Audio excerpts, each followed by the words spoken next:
eu peço desculpas, eu não tive assim como preparar, né?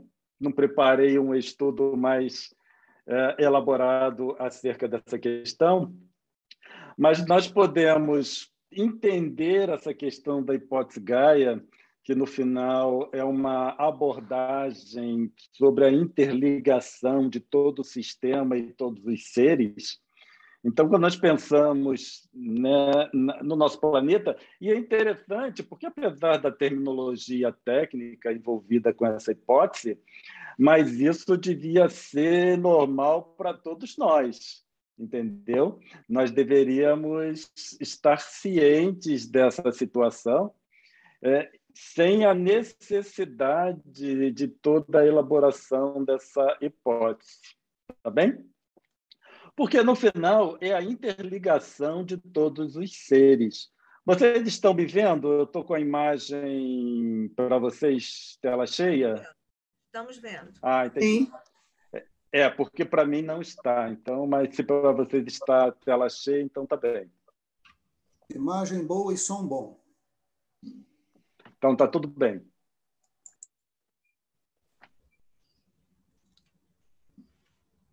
Agora melhorou aqui para mim. Então, como nós estávamos falando, essa hipótese devia fazer parte do nosso ser. Isso devia ser ensinado nas escolas. Eu lembro que, na minha época de escola, isso faz pouco tempo, né? Pouquíssimo tempo, quando eu estava lá no... Eu completo 60 anos esse mês, tá bem? Para todos saberem que esse pouco tempo atrás já é um bom tempo. Então, nós tínhamos aulas de geografia, de ecologia, de entender, não necessariamente com esse nome, mas de entender como todo o sistema funciona. E hoje nós temos a tendência de nos enxergar separado do sistema, ou do planeta, né? Melhor dizendo, e nós podemos até extrapolar para o universo. Então, nós não nos reconhecemos como fazendo parte de um sistema. Sou eu e o mundo, e somos destacados. Esse mundo é completamente separado de mim. Nada do que eu pense, o que eu faço, afetará esse mundo, esse planeta. E nessa nossa visão acanhada, nós colocamos sempre a responsabilidade para o governo, seja ele qual for, né? Federal, estadual, municipal e até em termos de adequação do mundo como um todo. Então, são eles que têm o poder de fazer alguma coisa ou de interferir com esse sistema. Eu não tenho esse poder, então o que eu faço não faz diferença. Quando nós nos vemos integrados no sistema, a coisa muda de figura. Porque, por exemplo, se eu estou caminhando num parque, numa floresta, em que não tem nenhuma sujeira, nenhum lixo humano, se eu jogar a minha garrafinha de água fora, ali naquele sistema, uma garrafinha não faz diferença para a floresta. Isso é verdade, certo? A garrafinha não faz uma diferença para o sistema. Agora, se essa floresta já estiver repleta de lixo, uma garrafinha que eu jogue também a mais não faz diferença para o sistema, porque o sistema já está comprometido. Então, numa situação, o sistema está limpo, uma garrafa não faz diferença, e na outra situação, o sistema está já comprometido e uma garrafa a mais ou menos não faz diferença. Essa é a forma como nós enxergamos. Se está limpo, não faz diferença uma garrafa. Se está sujo, é só mais uma garrafa. Mas quando nós abordamos o nosso comportamento, o meu comportamento, né, desse nosso exemplo de jogar a garrafinha fora, em nenhuma das duas situações vai trazer comprometimento para o sistema, porque um já está comprometido e o outro não faz diferença. Agora, para mim, enquanto espírito, enquanto ser encarnado, enquanto pessoa, faz muita diferença. Porque aí eu já não penso mais só no sistema, eu penso também em mim. Eu sou uma pessoa que joga garrafa na floresta. Aí você pensa, tá bom, Cláudio, se você joga garrafa na floresta, sem se preocupar, independente se a floresta está limpa ou não, o que você faz com o seu corpo? E isso me remete a uma vez aqui no prédio, eu encontrei, né, uma ponta de cigarro na varanda, que veio de algum outro prédio, ou de algum outro apartamento. E eu fui no síndico, né, na administração, reclamei, porque, afinal de contas, tem o risco de incêndio, etc, etc. Um tempo depois, eu encontrei outra ponta de cigarro na varanda. Aí eu fui conversar com o síndico, e eu estava falando para ele, né, o absurdo, eu na minha colocação, né, o absurdo que é você jogar uma ponta de cigarro de um prédio. Eu moro no 23º andar, só para ter ideia. Então, alguém jogou do 24º ao 25º. E venta bastante aqui. Então, para onde vai essa ponta de cigarro que alguém jogue, né? Do apartamento, eu estava conversando com o síndico, falando assim, que absurdo, né? E ele joga, esse não cai ali na minha varanda, vai espalhar para algum lugar. Aí ele virou para mim e falou assim, Cláudio, se a pessoa bota aquela fumaça de cigarro para dentro do teu corpo, do corpo dele, você acha que ele vai se preocupar com uma ponta de cigarro que cai no condomínio? Aí eu olhei para o síndico e falei, você tem razão, né? E ali encerrou toda os meus argumentos sobre o absurdo de jogar a ponta de cigarro da varanda, porque o absurdo maior não é a ponta de cigarro da varanda, mas o que o indivíduo faz com seu próprio organismo, certo? Então, nesse meu exemplo, nosso exemplo da garrafa, que é jogada numa floresta limpa, uma floresta suja, a questão não deveria ser tanto a garrafa ou o meio ambiente. A questão sou eu mesmo, porque eu seria o tipo de pessoa que joga uma garrafa na rua, que joga uma garrafa em qualquer lugar. E, com isso, o comprometimento que eu vou somando para mim já vai se agravando conforme o andar da carruagem.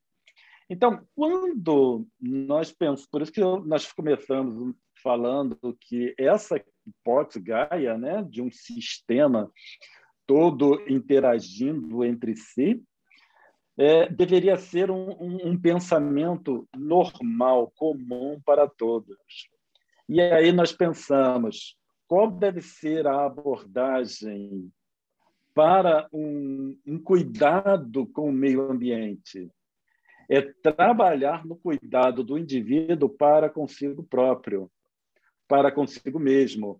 Porque a partir do momento que o indivíduo começa a cuidar dele mesmo, ele sendo, né, uma peça importante em todo o sistema, o cuidado de ecologia ele sairia naturalmente, porque o indivíduo que cuida de si mesmo, ele já percebe que um ambiente sujo vai causar danos a ele mesmo.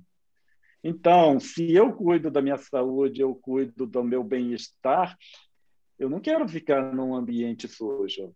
E se eu não quero ficar num ambiente sujo, então eu vou cuidar desse ambiente. Então, quando nós analisamos essa questão de uma forma, né, de uma abordagem espiritualista, nós vemos que o grande problema é o indivíduo não ter cuidado consigo mesmo. E vamos nos deixando levar por discursos, muitas vezes bonitos. Os discursos são bonitos, mas, na verdade, eles nos causam dano.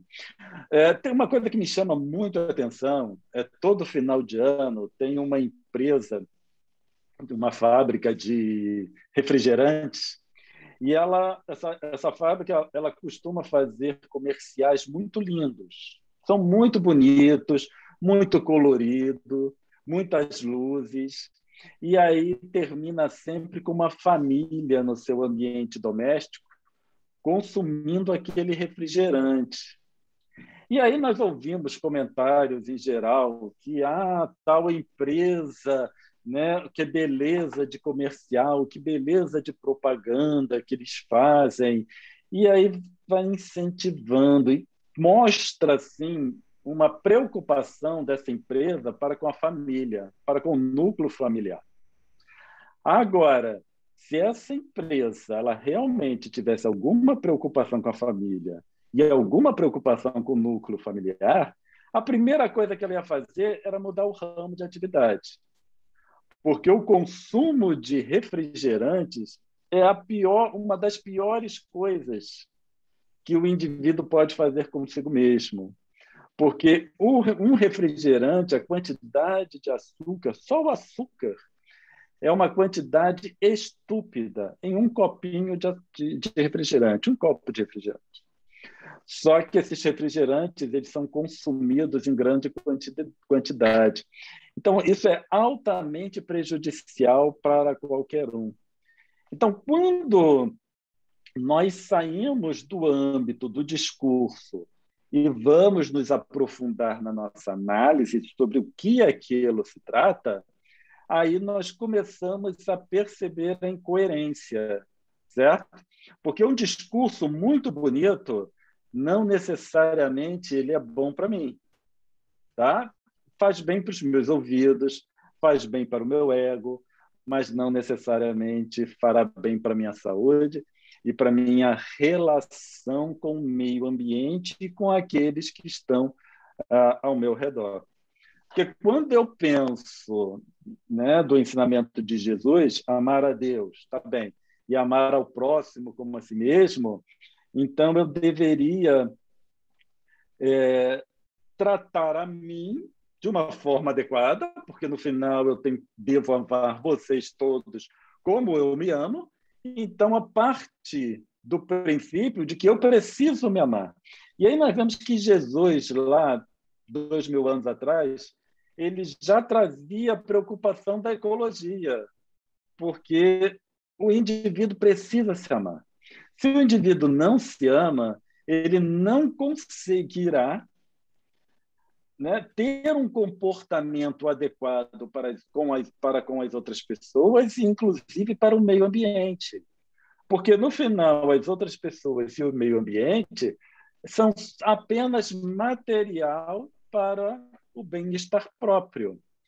Agora, quando o indivíduo se ama, aí ele passa a analisar o bem-estar de forma mais ampla. Porque eu não tenho, né, como ter um bem-estar se vocês não estão bem, se o mundo não está bem. Então, como eu posso me considerar bem quando, na verdade, o mundo não está? Um bom exemplo disso foi trazido para nós pelo Siddhartha Gautama, né, o primeiro Buda, em que ele nasceu na Índia, entre a Índia e o Nepal, 500 anos antes de Jesus. E é interessante, eu não sei o que existe na fronteira entre a Índia e o Nepal hoje, tá? Agora, vamos imaginar 2.500 anos atrás. E a conclusão que ele chegou é que o motivo do nosso sofrimento é o apego. Então, há 2.500 anos atrás, entre a Índia e o Nepal, nós já tínhamos apego. Então, nós temos que o apego não é por coisas específicas hoje, coisas valiosas. O apego é um problema nosso compatível com o mundo de expiações e provas. É o apego pelo que eu tenho, o apego pelo que eu quero e um apego pela minha personalidade. Mas Siddhartha Gautama deu o exemplo, não foi por isso, não. Porque ele era um príncipe e o pai dele, ele foi informado que ele seria uma grande personalidade. O pai do Siddhartha Gautama foi informado que o filho seria uma grande personalidade no mundo. Só que o pai do Siddhartha Gautama queria ele que continuasse sendo o rei depois e seguindo. Então, ele foi contido no palácio e ele só tinha coisas boas acontecendo. Só as coisas boas podiam chegar aos ouvidos do príncipe. Mas um dia, né, ele saiu do palácio, alguém estava conduzindo ele, e ele sempre fazia um caminho que era muito bem assim protegido, né? Porque tudo que era feio era retirado do caminho para ele poder seguir o seu caminho. É mais ou menos o que fazem aqui na linha amarela, né? Linha vermelha, que botam os tapumes assim, bonitos para ocultar na saída do aeroporto. Só que aí, nesse dia, esse Siddhartha Gautama conseguiu sair desse percurso. E aí ele começou a ver a pobreza, ele começou a ver a morte, ele viu a doença, ele viu a sujeira e ele viu o que era a realidade do mundo. E naquele momento, então, ele resolveu que ele precisava fazer alguma coisa, certo? Então ele saiu para descobrir por que havia sofrimento. E essa foi, então, a trajetória de Siddhartha Gautama, e ele passou por várias experiências até chegar na condição de Buda. E trouxe, né, a filosofia budista, que ela está até hoje entre nós, uma filosofia muito bonita. Mas o que isso significa? Era um indivíduo que tinha, vamos dizer, tinha tudo na nossa concepção trivial, tinha tudo, mas ele viu o exterior. Ele viu o exterior que não era compatível com o que ele considerava como uma condição adequada para ele e para todos. Porque para ele a condição estava adequada na nossa avaliação mundana. Então ele deixou, né, o seu reino para fundar, né, trazer para nós uma filosofia tão bonita como o budismo. Ele não fundou o budismo, mas deixou a filosofia que veio se transformar no budismo. Então, qual é a demonstração de Siddhartha Gautama? Onde ele deixa, né, se reconhecer que ele não tem como ser feliz se o meio não está feliz. No final, foi isso que o motivou a deixar o reino e trabalhar pela sua iluminação, pelo seu despertamento. Eu não posso ser feliz, eu não posso estar bem se o meio ambiente e as pessoas não estão bem. Porque se o meio ambiente não está bem, as pessoas também não estão bem. Não tem como. Um bom exemplo nós vivenciamos aqui no Rio de Janeiro, né, tanto o verão passado quanto esse verão. A partir do momento que a água entra num estado além da condição de limpeza, de torná-la potável, nós tivemos que conviver com água numa condição bem crítica, certo? Imprópria para consumo, imprópria mesmo para consumo, em que era necessário, então, comprar água mineral e etc. Então, e aí complica a vida de uma forma bem assim significativa, dependendo do indivíduo. Porque alguns até têm dinheiro para comprar a água, outros não têm para comprar água mineral. Então, nós temos que, o meio ambiente não estando bem, eu não tenho como as pessoas estarem bem. E se as pessoas não estão bem, também não deveria haver meios de eu estar bem. Quando nós analisamos sob essa perspectiva, nós vemos que os problemas seriam resolvidos. Por quê? Porque não teríamos problema de corrupção no mundo, não estou nem falando só do nosso país, mas eu estou falando do mundo, não haveria problemas de corrupção, não haveria problemas de alguns governos que, né, são difíceis para a população, e todos viveriam em harmonia, porque eu cuidaria para que a condição do outro também estivesse bem. Com isso, também não teríamos lixos sendo jogados na rua ou em qualquer lugar, né? Muitas vezes, no final de semana, vejo imagens das praias do Rio de Janeiro e a quantidade de lixo que é deixada na areia é muito grande. Final do ano, né, aqui em Copacabana, também a quantidade de lixo é muito grande. Então, quando nós observamos como a pessoa trabalha com o meio é como ela trabalha consigo própria, certo? De uma forma egoística. E aí surge todas as dificuldades. Quando nós vemos, sob a ótica espírita, uma visão reencarnacionista, nós temos que o meu primeiro meio ambiente, porque eu não sou esse corpo, eu sou o espírito. Então, da mesma forma que eu, Cláudio, eu, enquanto corpo, habito o planeta e interajo com o planeta, certo? Materialmente falando apenas, não estou entrando na questão espiritual, mas materialmente falando, esse corpo interage com o meio ambiente. Eu prejudico o meio ambiente, eu prejudico esse corpo. Eu poluo a água, eu contamino esse corpo. Então, é uma coisa direta. Quando eu vejo, sob a ótica espírita, em um espírito, eu sendo um espírito encarnado, eu tenho que o meu primeiro ambiente é o meu perispírito. Ponto 1. O segundo ambiente é o meu corpo. O mundo é meu terceiro ambiente. Aí a visão ela se amplia ou se aprofunda mais ainda, porque aí eu já vejo que esse meu comportamento ele traz repercussão para o meu corpo, para o meu perispírito, e não fica só por aí, porque eu vou desencarnar daqui a um tempo, certo? Mais cedo ou mais tarde, eu desencarno. E eu pretendo reencarnar, né? Já vista que eu não me considero que eu vou sair desse mundo e não preciso mais encarnar. Então, eu voltarei como encarnado aqui na Terra.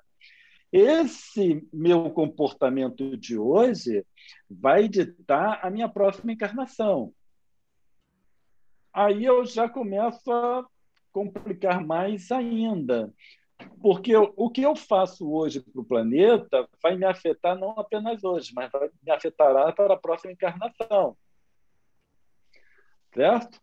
Porque essa história, eu sei que muitos vão, assim, não compreender adequadamente o que eu desejo falar, né? Eu peço até perdão se eu não conseguir me colocar de forma clara, mas toda essa forma de relacionamento com os filhos, com a prole, e todo esse amor materno, esse amor paterno, ele também é muito voltado para o discurso.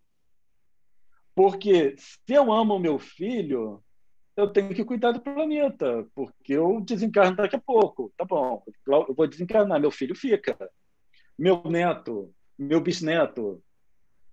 Então, o que eu faço hoje vai repercutir diretamente nos meus filhos, eu estou vendo hoje isso. E eu não consigo fazer, a maioria não faz. Tanto é que nós temos o estrago do nosso planeta a nível mundial. Então, a maioria não faz. E muitos dizem, né, que danificam o meio ambiente para amealhar uma fortuna para deixar para os filhos. Mas os filhos, eu estou estragando o ambiente que eles viverão. E aí vão surgir várias doenças, várias enfermidades que eles estarão sujeitos. Então, qual é o cuidado que eu tenho para o meu filho?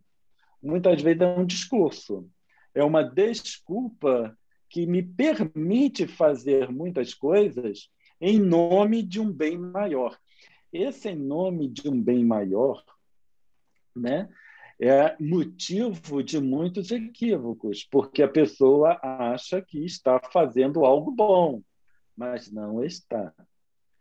A finalidade ela só é boa se o percurso também for bom. Se o percurso estiver contaminado, a finalidade também estará contaminada. E isso, para nós espíritas, é de fundamental entendimento. Eu tenho que agir bem para a finalidade ser boa, trazer benefícios realmente. Agora, se eu acho que para um bem maior eu posso fazer qualquer coisa, aí eu estou comprometendo todo o percurso e eu estou contaminando o objetivo. Estou contaminando a finalidade. Então, nesse percurso contaminado, finalidade contaminada, a condição do espírito ela se torna deplorável. Então, é muito mais justo para nós ter um percurso sadio, mesmo que através desse percurso sadio, por causas outras, eu não chegue ao meu objetivo. Porque, de repente, o objetivo que eu acho que será bom para mim e para vocês, talvez não seja. Agora, se o percurso é bom, esses espíritos têm condições de trazer alguma coisa boa, mesmo que o objetivo não seja ou não deva ser alcançado. Certo? Porque eu posso julgar alguma coisa boa para vocês, todos para mim. E aí eu trabalho nessa direção. Agora, se eu trabalhar honestamente, eu só chego no objetivo se realmente isso for bom para vocês e para mim. Se não for bom, nem para vocês nem para mim, eu não chego ao objetivo. Mas, em compensação, a parte da caminhada que eu fizer, ela trará benefícios, porque toda a caminhada ela foi sadia, ela foi boa. E isso ele é muito importante, esse entendimento, inclusive quando nós pensamos na divulgação espírita, certo?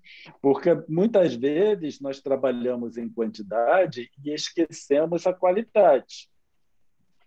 Jesus deixou esse ensinamento muito claro para nós quando ele mandou os seus discípulos irem para divulgar a palavra. E ele falou: se não quiserem ouvir, vocês tirem a poeira da sandália e sigam em frente.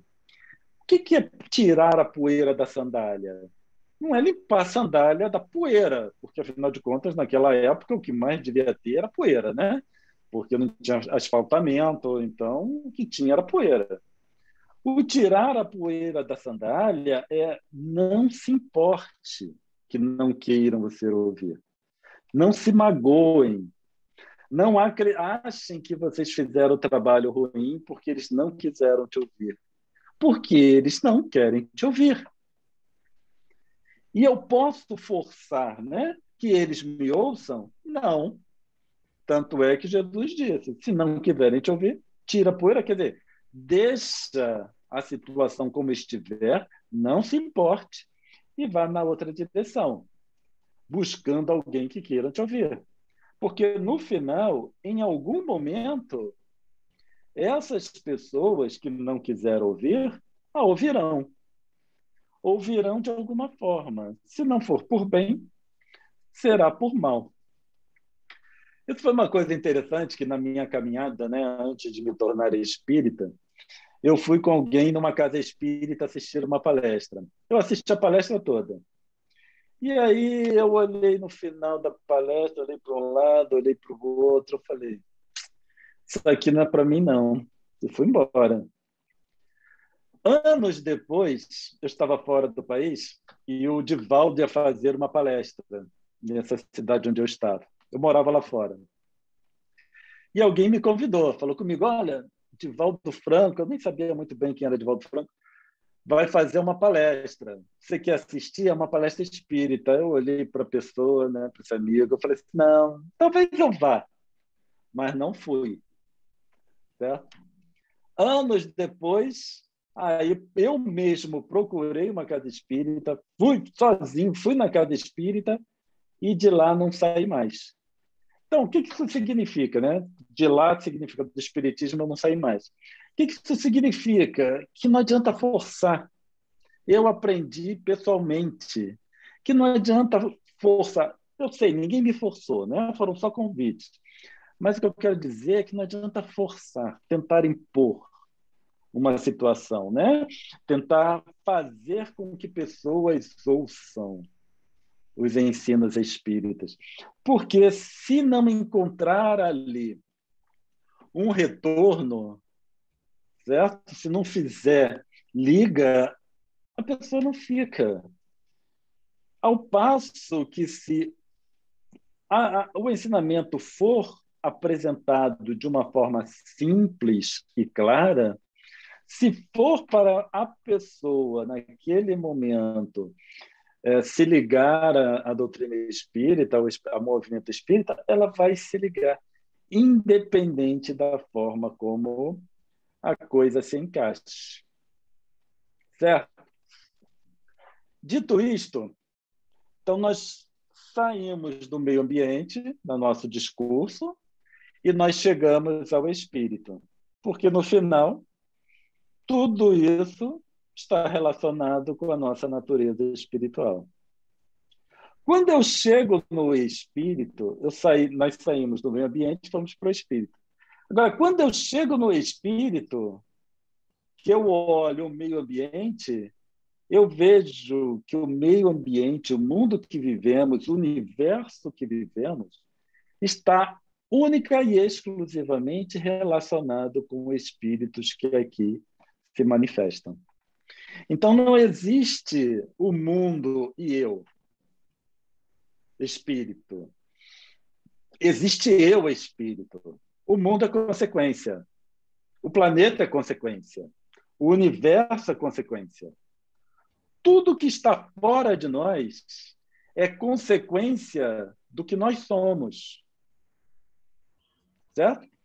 Eu sei que quando nós olhamos para esse universo, é muito comum nós nos reportarmos à obra da criação.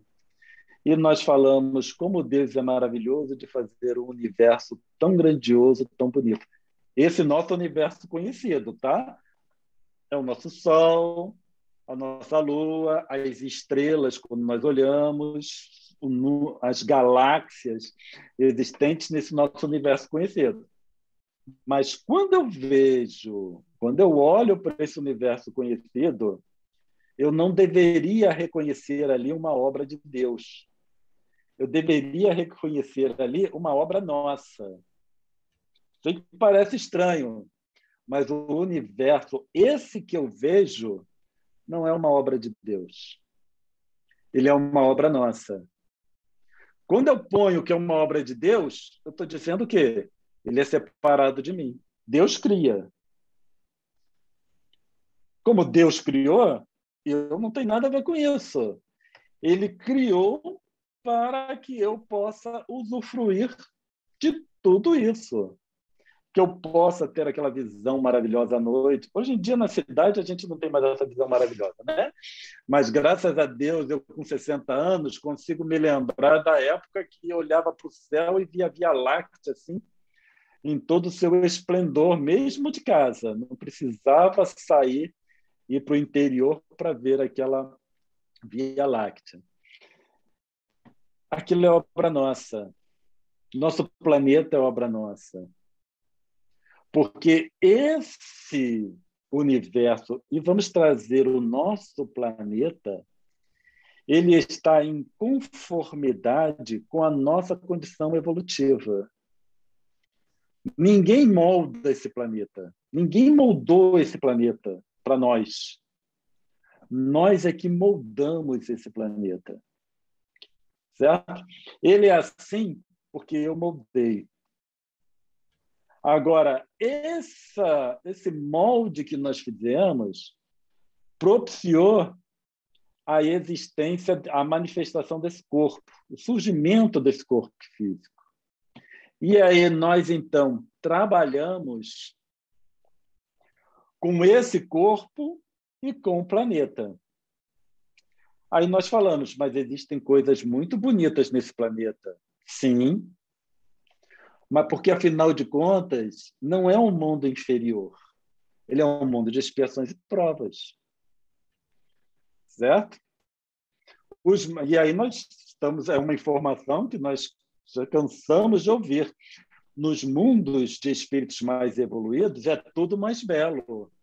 Por que é tudo mais belo?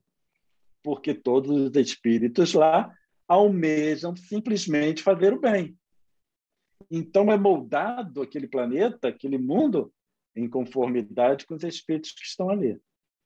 Existem coisas belas no nosso planeta? Existem. mas nós somos espíritos de um mundo de expiações e provas. Não somos espíritos compatíveis com mundos inferiores. Existe muita coisa boa em nós, tá? Se não existisse esse material em nós, essa bondade inerente a nós, não haveria menor motivo para Jesus ter encarnado, porque não teríamos como entender o que ele quis dizer. Já é difícil, eu sei que é difícil, não estou dizendo que é fácil. Mas, pelo menos, nós debatemos a respeito, certo? Eu, vocês, muitos da população debatem a respeito dos ensinos de Jesus. É difícil, é. Mas por que eu converso a respeito desses ensinos? Porque existe uma bondade em mim. Por que vocês discutem acerca desse ensinamento de Jesus? Porque existe uma bondade em vocês.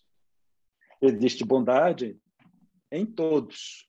Por isso que amar ao próximo como a si mesmo é um ensinamento. Porque senão não teria como Jesus colocar isso para nós. Então, quando nós vamos lá analisar, isso tudo nós encontramos na codificação, tá? Quando nós vamos lá no mundo de mundos transitórios, em que, inclusive, temos a informação de que a Terra já foi um mundo transitório e que, nesses mundos transitórios, os espíritos repousam, eles descansam da sua trajetória na erraticidade. Então, são espíritos na erraticidade que estão um tempo demasiado e eles encontram pouso em um plano material denso como o nosso, para que eles possam repousar. E isso é inerente a espíritos do nosso nível, certo? Como eu estou usando a Terra como exemplo do mundo transitório, eu também estou usando espíritos do nosso nível. Então, espíritos do nosso nível, que trazemos uma experiência material, nós descansamos muito na matéria. Então, durante esses períodos longos na erraticidade, há necessidade de se ligar ao mundo material. E aí é a função dos mundos transitórios, tá? Que serve de pouso para esses espíritos. Quando espíritos do nosso nível evolutivo, né, eu, vocês, se juntam em um mundo transitório, significa é um mundo que ainda não tem uma conformação bem definida. Qual é o tipo de pensamento que vai impregnando o fluido daquele mundo? Então, vamos pegar um mundo transitório, formado, simples, puro. Nunca nenhum espírito esteve ali, espírito do nosso nível. Só aqueles espíritos que trabalharam na formação. Então, nós temos um mundo no maior grau de pureza que podemos imaginar para a nossa condição. A partir do momento que espíritos de um determinado nível se reúnem, se agrupam nesse mundo, se inicia o processo de adequação de fluido para aquela condição evolutiva. Então, no final, o mundo transitório, porque na obra de Deus tudo tem uma utilidade. Nada é feito sem utilidade alguma, certo? Então, nessa obra de Deus, tudo tem sua utilidade. Quando esses mundos transitórios servem de pouso, eles começam a receber informação de espíritos de um determinado nível evolutivo. O fluido ambiente começa a tomar aquelas características. E também as necessidades. Com isso, o mundo vai se moldando a uma condição de espíritos que ali habitarão, certo? E conforme o tempo vai passando e a quantidade de espíritos vão ali repousando, entre aspas, maior vai ser a adequação do mundo para aquele nível evolutivo. Depois que o mundo já está adequado, a sua estrutura material também está adequada. E aí nós temos toda uma condição material propícia para a manifestação de espíritos.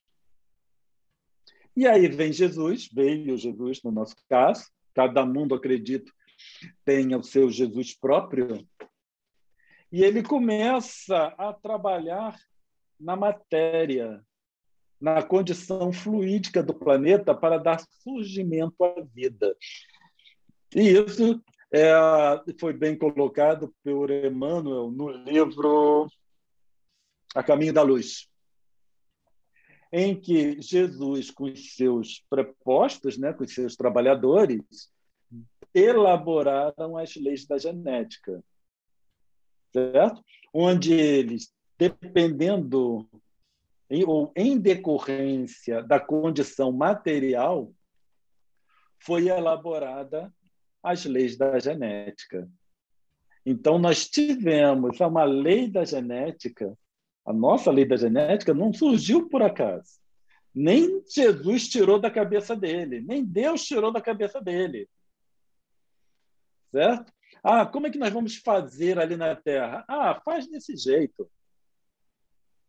Mesmo que seja com todo cuidado, não seja assim tão, né, displicente como faz desse jeito.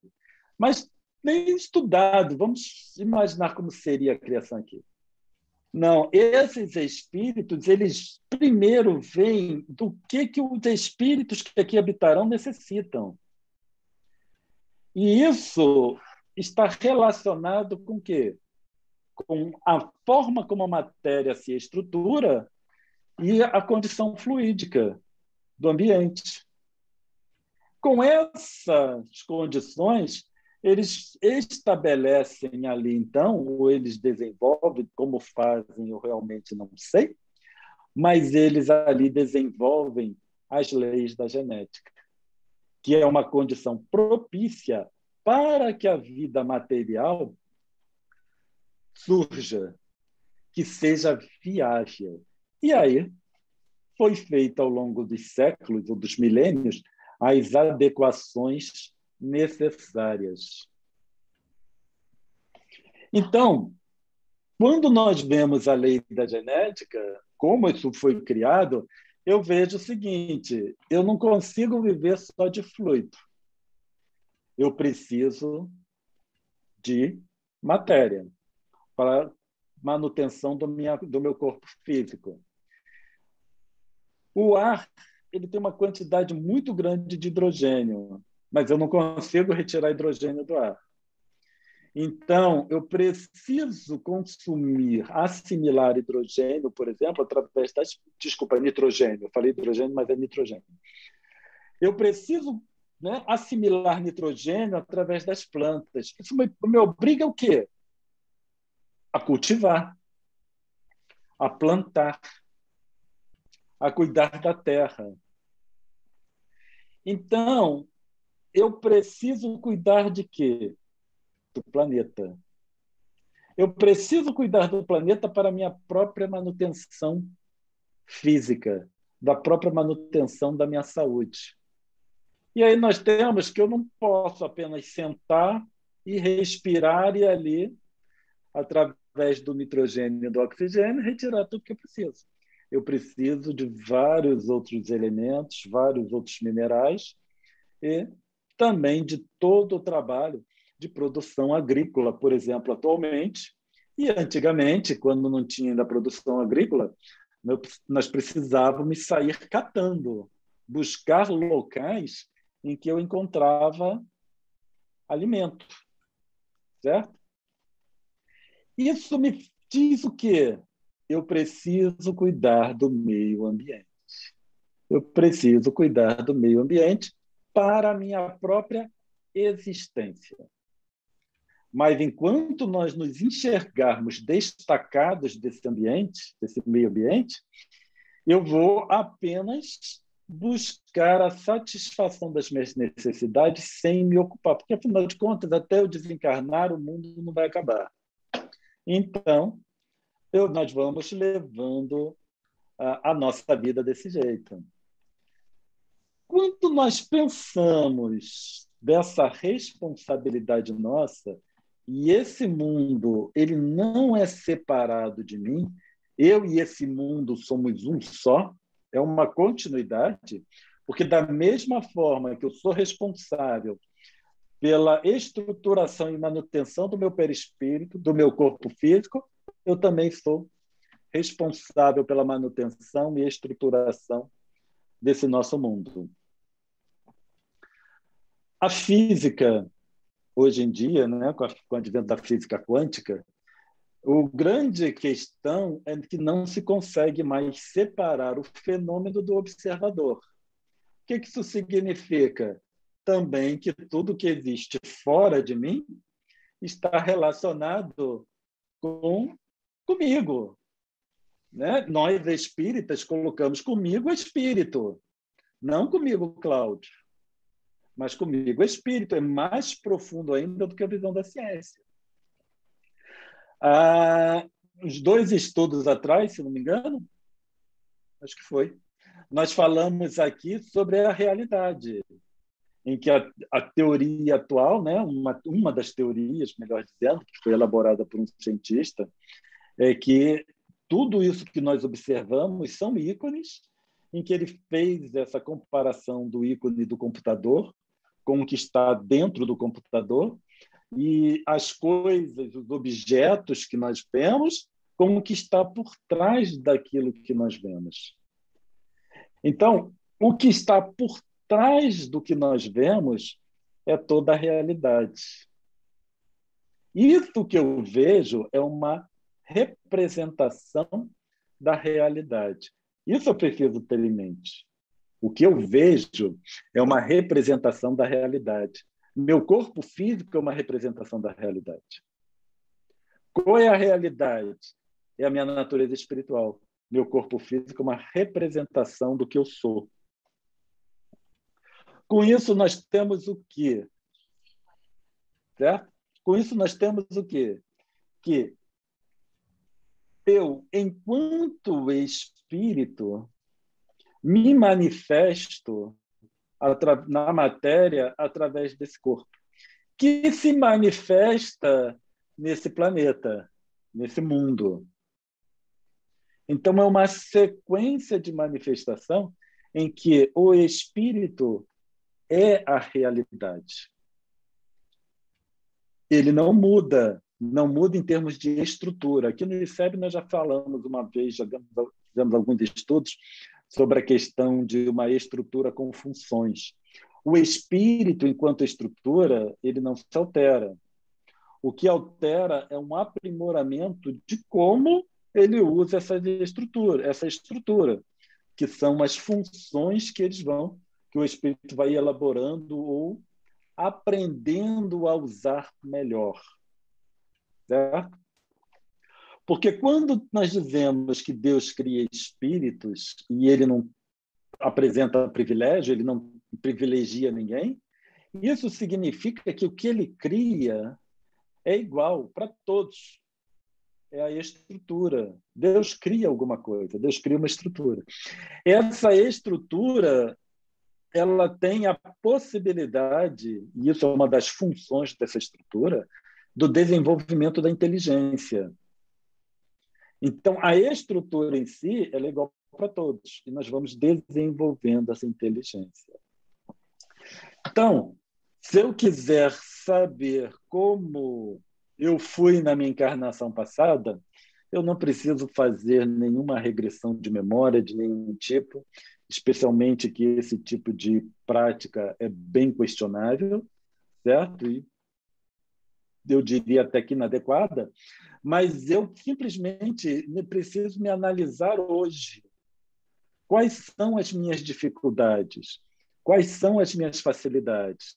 Então, analisando o que eu sou hoje, eu posso dizer o que eu fui no passado ou em outra encarnação. E, analisando o que eu sou hoje, eu também posso dizer como será, provavelmente, minha encarnação próxima.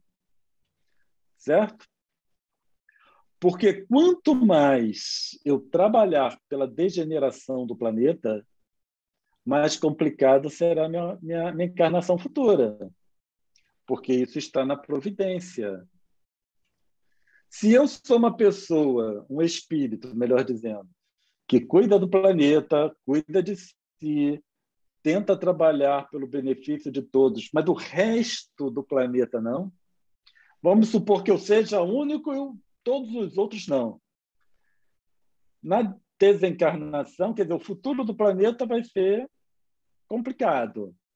Quando eu desencarnar, eu não volto mais para quê? Eu já encarnaria em outro local, porque eu não sou mais compatível com esse planeta. Então, uma coisa assim que me preocupa muito é a apresentação desse mundo de regeneração, como é apresentado, parece que é uma coisa que vai acontecer, certo? O planeta está em transformação. O planeta não se transforma. É isso que nós precisaríamos apresentar para as pessoas. O planeta não se transforma. Quem se transforma são os espíritos. Então, não adianta eu pregar aqui para vocês, fazer uma palestra lindíssima, dizendo que o mundo está em transição. Que vocês vão pensar o quê? Se eu conseguir convencer vocês. Que vocês só precisam parar e esperar. Senta e espera. Na próxima encarnação, vocês estarão em um mundo maravilhoso. Só que aí eu vendo para vocês o quê? A ideia de que não precisa fazer nada. Sabe o ônibus que vai passar? Eu digo assim, o ônibus passa daqui a 10 minutos. Então tá bem, então vou sentar aqui e esperar o ônibus passar. E o ônibus passa. Independente do que eu faça, o ônibus passa. Se eu falo que o mundo está passando para o mundo de regeneração, o mundo também vai passar. O que eu faço? Então, eu sento aqui e espero. Então, o mundo não se transforma, planeta não se transforma, matéria não se transforma. Quem se transforma é o espírito. O mundo, o planeta, a matéria se adequa. Certo? Isso é que é o principal ponto que é fundamental que todos nós entendamos. Mundo não se transforma. Mundo se adequa. Se adequa aos espíritos que ali habitam, porque realidade é a realidade espiritual. Matéria não é realidade. Matéria é adequação. Certo? É uma adequação à minha condição. Então, dependendo do que eu deseje, para mim, para o futuro, nós precisamos, então, trabalhar em conformidade e promover a adequação também em conformidade. Então, nós precisamos trabalhar pelo mundo de regeneração. Não esperar pelo mundo de regeneração. Tá? Isso deveria ser uma espécie de mantra para nós. Mundo não se transforma, mundo se adequa. Espírito se transforma. Mundo não é realidade, espírito é realidade. Mundo é adequação à realidade. E aí nós passaríamos a enxergar o mundo de uma forma diferente.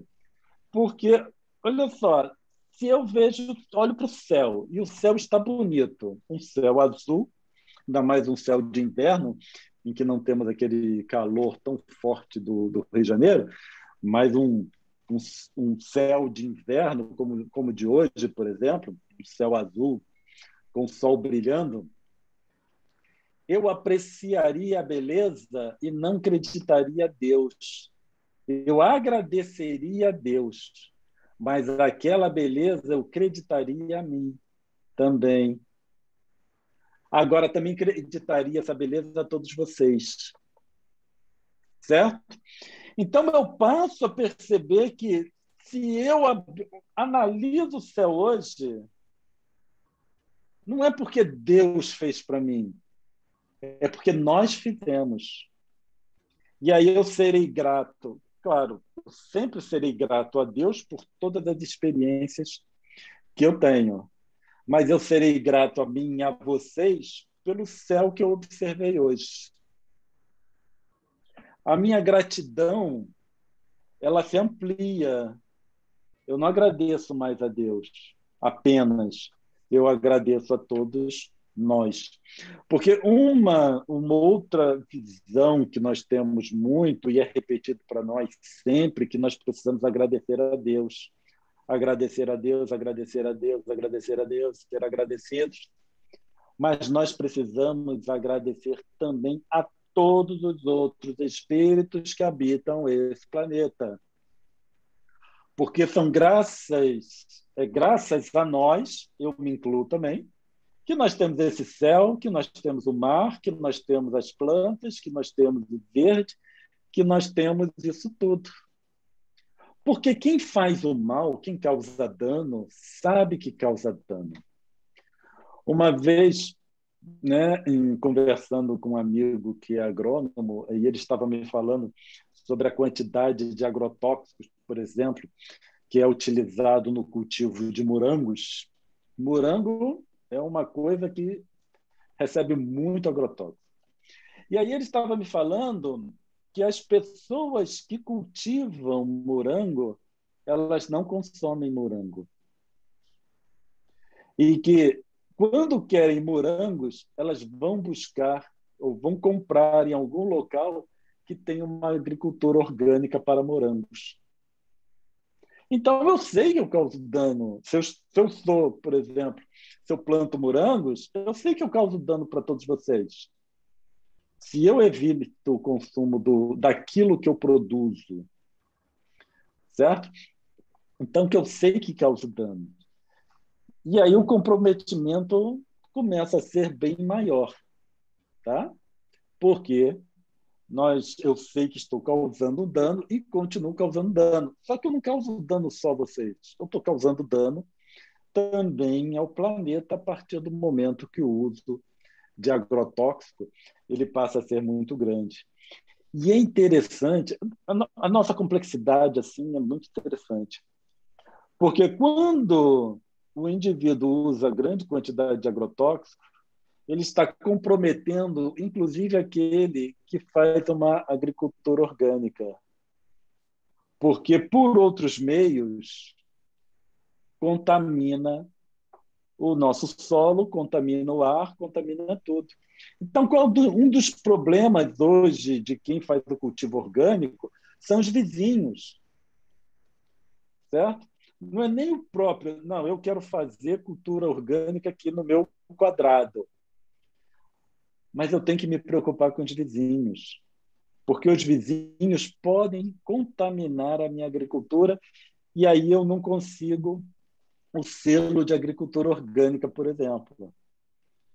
Então, eu atrapalho, né, aquelas pessoas, atrapalham, inclusive as que querem se comportar de uma forma adequada. Tá? E aí é por isso que muitos sucumbem. Aquele, sabe, já tem tanto lixo aqui, eu vou jogar mais um lixo que não vai fazer diferença nenhuma. Minha garrafa plástica não vai fazer diferença nenhuma. Só que eu passo a não cuidar mais do entorno e acaba também me comprometendo e comprometendo todos aqueles que eu digo que amo, que tenho alguma afeição. E aí nós comprometemos, inclusive, quem quer andar adequadamente. E aí esse que quer andar adequadamente, ele tem duas opções. Ou ele persevera na caminhada, apesar das dificuldades, ou ele diz, então, já que eu não consigo, então eu vou seguir o fluxo com a massa. Só que quando o indivíduo pensa dessa forma, ele acaba contaminando o percurso dele. E com isso a finalidade vai ser também contaminada, que seus produtos serão contaminados. Quando nós pensamos em divulgação espírita, isso é um ponto de crucial importância, porque quando o meu percurso é contaminado, a minha finalidade também é contaminada. Porque aquele que me ouve percebe o que eu faço. Pode ser que eu engane um, dois, três, mas as pessoas percebem o que faço. E aí a situação só tem que ser bem clara. Teve uma vez, nós conduzíamos um grupo, né, de trabalhos espíritas, e aí um companheiro mais jovem, bem mais jovem, ele chegou para mim e falou: Cláudio, como é que nós devemos nos comportar quando vemos um dirigente espírita não se comportando como ele fala? O discurso dele é um, mas quando você vai analisar o comportamento é outro. Então, a gente percebe que as pessoas têm noção do nosso comportamento, do que nós somos. Quando ele me perguntou isso, eu olhei para ele e pensei assim: ele pode estar falando de mim. Eles podem estar falando de mim para mim, querendo saber qual é a minha posição. Porque eu ajo em conformidade com o que eu falo? Não. Alguma coisa eu até consigo, mas eu falo, meu discurso é muito mais bonito do que o meu comportamento. Muitos confundem o discurso com o comportamento, e isso é uma prática comum. Assim como o nosso exemplo do refrigerante, que muitos confundem o refrigerante com o discurso. E aí fica tudo muito bonito. E aí eu expliquei para esse companheiro, porque quando eu tomei para mim o exemplo, tomei para mim a fala dele, já não estava mais tratando do dirigente espírita de uma casa qualquer, eu trouxe para mim, como se ele estivesse falando de mim, e respondi a ele como se ele estivesse realmente falando de mim. E me usei como exemplo. Eu falei para ele: eu não consigo agir em conformidade com o que eu faço. Conduzo vários estudos, por exemplo, sobre o Evangelho segundo o Espiritismo. O Evangelho segundo o Espiritismo é um resumão da moral de Jesus, certo? É uma apresentação completa ali como nós devemos nortear. Então pegou assim os pontos principais dos ensinos de Jesus e a explicação. Ponto. Se eu, Cláudio, tivesse um comportamento 100% com os ensinos de Jesus, com o que está no Evangelho segundo o Espiritismo, eu não estaria aqui falando com vocês. Eu já estaria em outro planeta, em outro mundo. Eu não estaria aqui. Como eu estou aqui, eu não ajo em conformidade com aqueles ensinos. Alguma coisa faço, porque, afinal de contas, como nós falamos ainda agora, eu também sou responsável pelo céu azul bonito. Também sou responsável pelo mar. Também existe bondade em mim.